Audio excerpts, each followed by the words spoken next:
नमस्कार। ये डेटा क्या कहता है कि एक नए एपिसोड में आप सब लोगों का स्वागत है। मैं हूं अजय प्रकाश।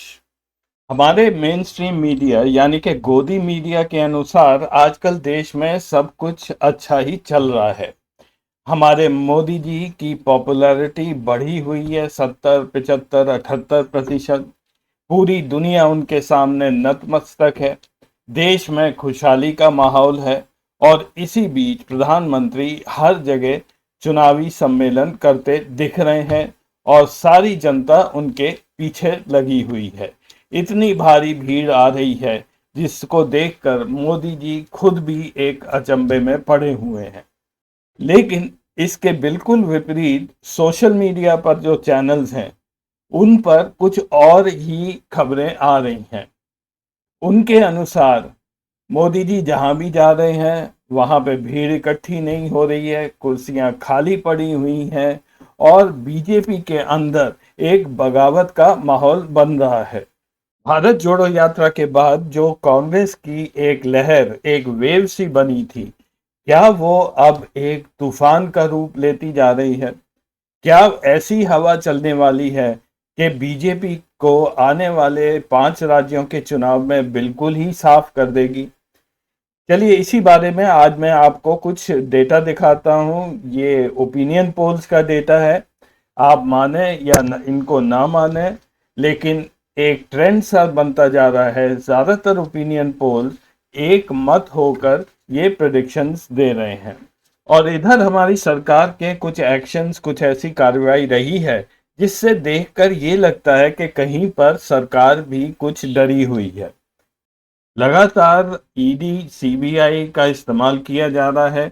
कुछ केसेस अगले हफ्ते सुप्रीम कोर्ट में हियरिंग के लिए आ रहे हैं, जिसकी चेतावनी पहले ही सुप्रीम कोर्ट ने दे रखी है कि अगर आप इस तरह से केस अपना लाएंगे तो ये 2 मिनट में यहाँ से खारिज हो जाएगा। बीजेपी के अंदर एक भ्रम, एक अनसर्टेनिटी, कंफ्यूजन, एक डर सा बन रहा है और यही बात उनका आईटी सेल भी दर्शाता है। उसके अंदर भी एक कंफ्यूजन है।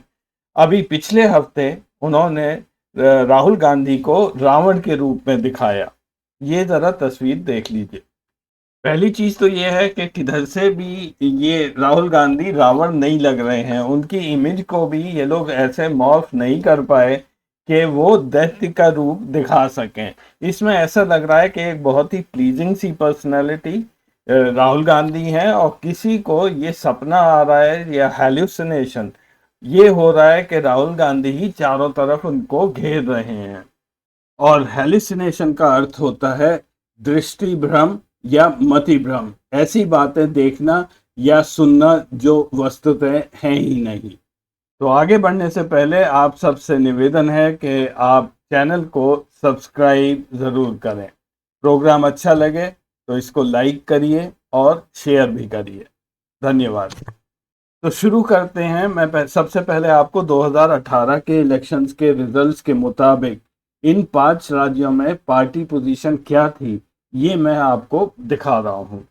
तो सबसे पहले आप एक बर्ड्स आई व्यू के तौर पर टोटल सीट्स इन 5 राज्यों में 679 थी, 679। इसमें से 306 कांग्रेस के पास यानी कि 45%, बीजेपी के पास 199 यानी कि 29% और अन्य सभी पार्टियों के पास 174 यानी कि 26% सीट्स थी। राजस्थान में 200 सीट्स हैं, जिसमें 2018 में कांग्रेस ने 100 सीट्स जीती थी, बीजेपी ने 73 सीट्स। उसके बाद मध्य प्रदेश, वहां पे 230 सीट्स हैं, कांग्रेस ने 114 जीती थी, बीजेपी ने 109। कांग्रेस की सरकार बनी थी लेकिन कुछ ही महीनों बाद वो सरकार गिर गई और फिर वहां पे बीजेपी की सरकार बनी थी। छत्तीसगढ़ में 90 सीट्स हैं, कांग्रेस को 68, 68, बीजेपी को 15 सीट्स मिली थी।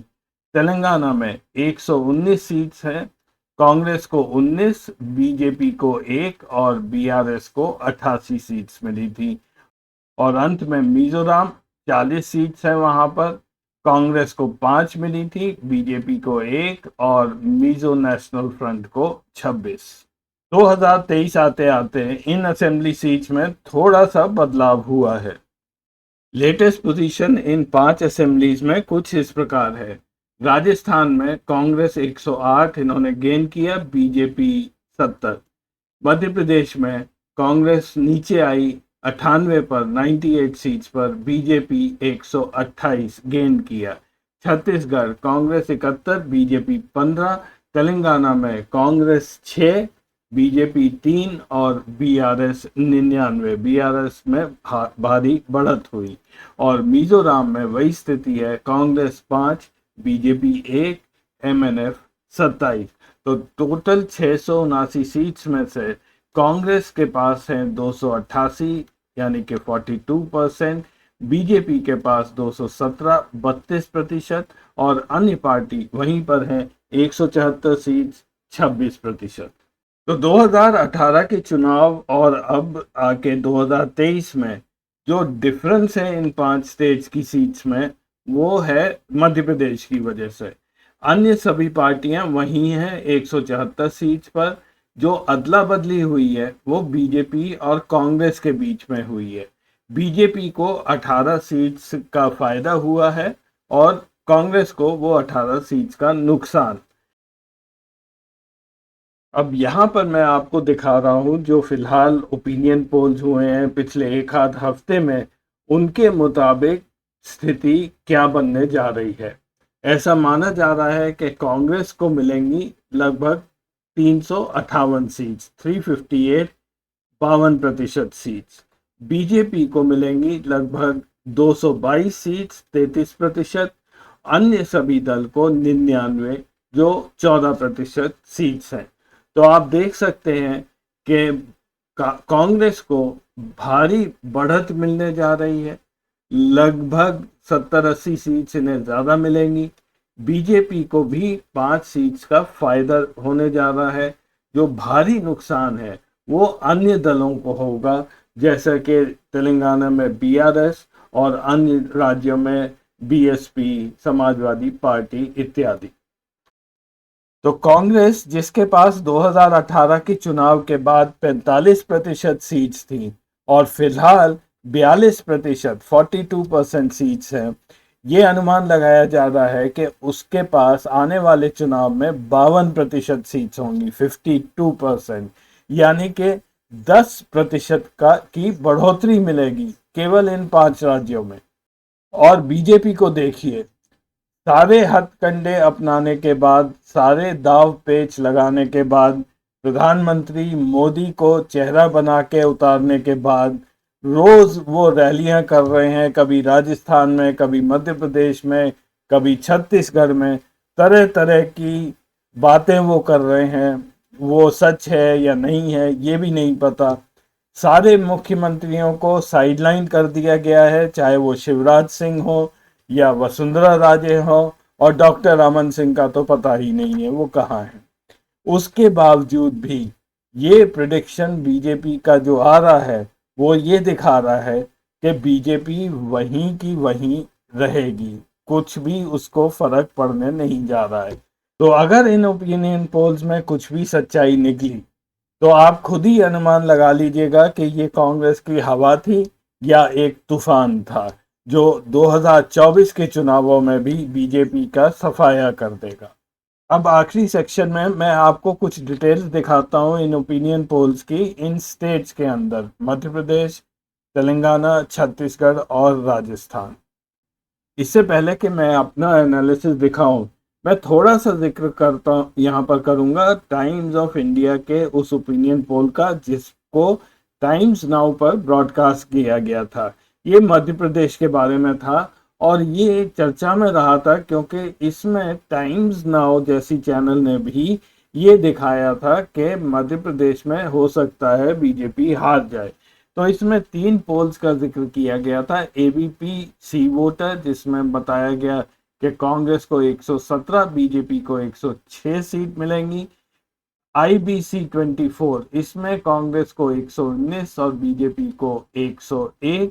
और टाइम्स नाउ का अपना एक पोल था जो उन्होंने किया था, जिसमें ये बताया गया कि बीजेपी को 153 सीट्स मिलेंगी और कांग्रेस को 58 यानी 58। मैं जो एनालिसिस कर रहा हूँ वो ओपिनियन पोल मैंने लिया है लोक पोल से। वो केवल इसलिए लिया है क्योंकि कर्नाटक में जब लोक पोल ने अपना लास्ट ओपिनियन पोल पब्लिश किया था 6 मई को, और जो रिजल्ट्स आए थे वो बहुत ही करीबी थे। उन्होंने 6 मई को बोला था कि बीजेपी को 59 से 65 सीट, 59 to 65 सीट्स आएंगी, आई 66। कांग्रेस को 129 से 134, कांग्रेस की आई 135, जेडीएस को 23 से 28 और जेडीएस की आई 19। तो केवल इसलिए कि इनका प्रिडिक्शन काफ़ी सही था, इसलिए ये एनालिसिस जितनी मैं कर रहा हूँ फिलहाल वो लोक पोल के ओपिनियन पोल से डेटा लिया है। तो लोक पोल के इस ओपिनियन पोल के अनुसार मध्य प्रदेश में बीजेपी को आ रही हैं 90 से 95 सीट्स के बीच में, कांग्रेस को 130 से 135 के बीच में। छत्तीसगढ़ में कांग्रेस को 56 से 60 सीट्स के बीच में, वोट शेयर 43 से 45%, और बीजेपी को 25 से 29 सीट, 37 से 39% वोट शेयर। और तेलंगाना में ये सरप्राइजिंग रिजल्ट है क्योंकि ऐसी उम्मीद फिलहाल किसी को नहीं थी। बीआरएस 45 से 51, 45 to 51 सीट्स ये प्रिडिक्ट किया है लोक पोल ने, वोट शेयर 39 to 42%।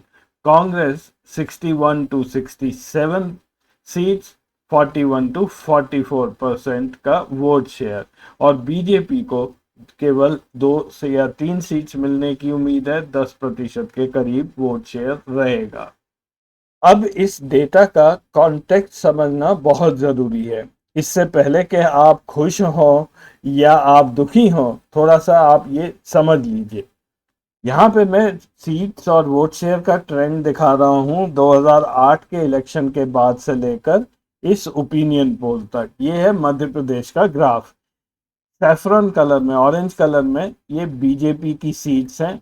143 थी 2008 में, फिर 165 हुई, बढ़ी 2013 में, 2018 में कम हुई 109। ओपिनियन पोल बता रहा है 92। तो एक यहाँ पर डिक्लाइनिंग ट्रेंड है बीजेपी का मध्य प्रदेश में। उधर कांग्रेस का 2013 के बाद सीट शेयर बढ़ता जा रहा है। लेकिन अगर आप वोट शेयर देखेंगे तो वोट शेयर में पिछले 2 इलेक्शंस में से बहुत ज़्यादा फर्क नहीं है।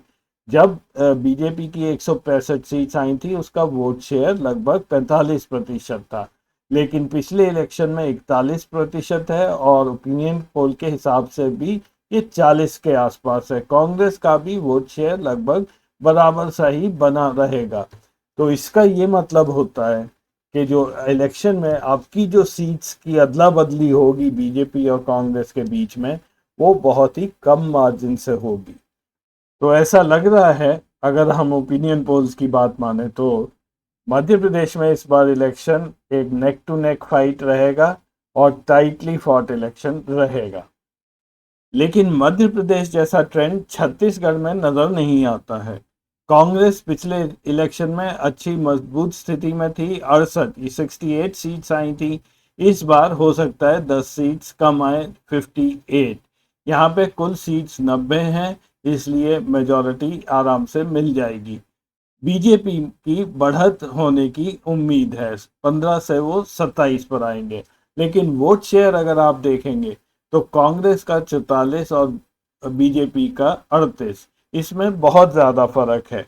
हालांकि वोट शेयर बीजेपी का इम्प्रूव होगा, लेकिन फिर भी इतना इम्प्रूवमेंट नहीं है कि वो कांग्रेस को हरा पाए। इसलिए छत्तीसगढ़ में जो भी इलेक्शन होंगे और जहां पे भी कांग्रेस जीतेगी वो अच्छे खासे मार्जिन से जीतेंगे, और यही बीजेपी के कैंडिडेट्स पर भी लागू होता है। सबसे ज़्यादा ड्रामेटिक रिजल्ट इस ओपिनियन पोल में तेलंगाना के दिखा रहे हैं। फिलहाल ये मेरे को मानने में थोड़ा सा इसमें कष्ट है, क्योंकि ऐसा अभी तक ग्राउंड पर प्रतीत नहीं हो रहा है। लेकिन फिर भी मैंने ये लोक पोल का डेटा लेकर ये एनालिसिस करके आपको दिखा रहा हूँ। 2018 में बीआरएस या उस समय टीआरएस के पास 88 सीट्स थीं जो गिरकर 48 हो जाएंगी। और कांग्रेस की 2018 में जो 19 सीट्स मिली थी वो अब 62 हो जाएंगी, यानी कि बहुत भारी तरह से इसमें बढ़ोतरी आएगी। वोट शेयर भी अगर आप देखें तो बीआरएस का वोट शेयर लगभग 5% कम हो जाएगा, 41% पर आ जाएगा। और कांग्रेस का वोट शेयर लगभग 14-15% बढ़ता हुआ दिखाया गया है। केवल जो मैं इस वक्त इसमें सही बोल सकता हूँ वो बीजेपी की स्थिति जो दिखाई गई है वो सही ही है। उनको ज़्यादा सीट्स तेलंगाना में नहीं मिलेंगी। वो 2 मिले, 4 मिले या 10 मिले, वो बहुत ही माइनॉरिटी में रहने वाली पार्टी है। हो सकता है कि वो एआईएमआईएम से भी कम सीट्स अगले इलेक्शन में उसको मिले। राजस्थान के लिए अभी तक लोक पोल ने ओपिनियन पोल नहीं दिया है। और अगर आप सोशल मीडिया पर देखेंगे तो ये बोला जा रहा है कि राजस्थान में फिलहाल कोई क्लियर विनर नहीं है। तो मैंने इस एनालिसिस के लिए राजस्थान को मैं 100 सीट्स कांग्रेस को और 100 सीट्स बीजेपी को दिखाई हैं। जब ओपिनियन पोल आएगा तो उसको मैं इसमें जोड़ दूंगा। तो आज के एपिसोड में बस इतना ही। अगले हफ्ते फिर मिलेंगे कुछ नया डेटा लेकर। तब तक के लिए नमस्कार।